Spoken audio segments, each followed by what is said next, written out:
शिव गुरु बड़ाया सका से पूरा करी देवन आखिया से लोर भरी चले शिव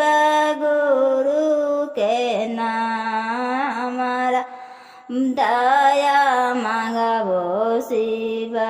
गुरु कैसे चरा पसर के शिव गुरु दया मांगन शिव गुरु के से लोरवा उखवा के मातल शिव गुरु बनिला तू के दुचेला शिव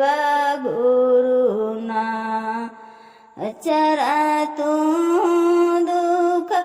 हरण करबो शिव गुरु तो हरो लागे हम दया देहु शिव गुरु रे बड़ दुख